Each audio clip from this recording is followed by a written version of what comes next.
We are with Kellyanne Conway, who is counselor to the president, but for some of us, I'm always going to think of you as Donald Trump's superb campaign manager in 2016. It's so nice to be with you again. Thank you. It's my pleasure, and it's a wonderful day here in Allegheny County in Pittsburgh area, and I am here in my personal capacity to support Rick Saccone for Congress. Well, let me ask you about that.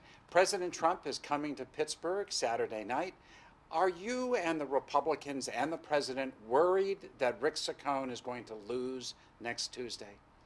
The president feels really great about those who are pushing for his agenda of lower taxes and fewer regulations and a stronger military, a well-funded military, people who believe in the coal mining industry, steel, aluminum, manufacturing.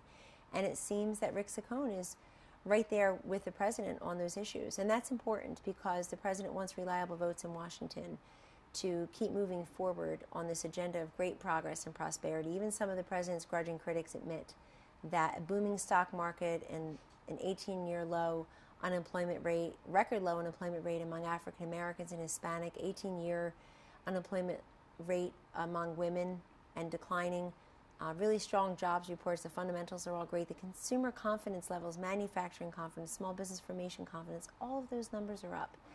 And so if somebody can represent him or herself as one who in the United States Congress is going to vote that way to keep us more safe, more prosperous, and keep its government more accountable, they've got a good message, and that's Rick Saccone's message. There's a real binary choice in this race.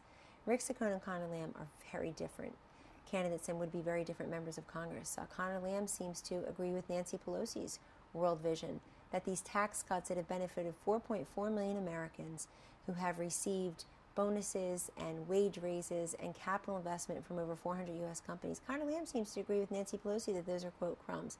That's real money. I grew up on the Jersey side of Pennsylvania. That would have helped my single mom in making ends meet. Do you think this election, essentially, Kellyanne, is a referendum on President Trump's performance in office?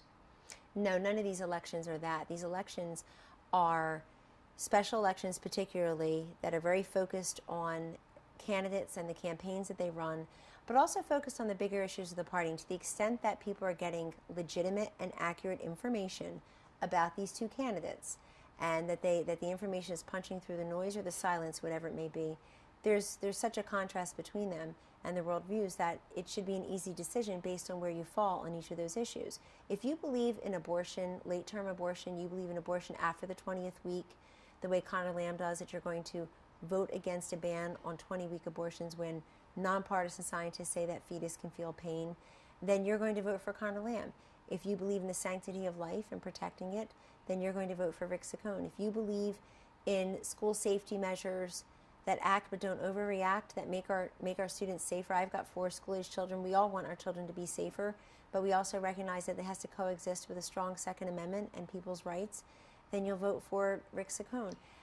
He's for free markets. It's a referendum on the issues and the way those issues are articulated by the candidates and the way those issues are presented to the voters, sometimes fairly, sometimes unfairly. When Conor Lamb says he's a moderate Democrat, personally pro-life, pro-Second Amendment, and he would never vote for Nancy Pelosi as leader of the Democratic Party, your response is? My response is, you would be a very lonely guy in the United States Congress, which probably means you're not telling the whole truth.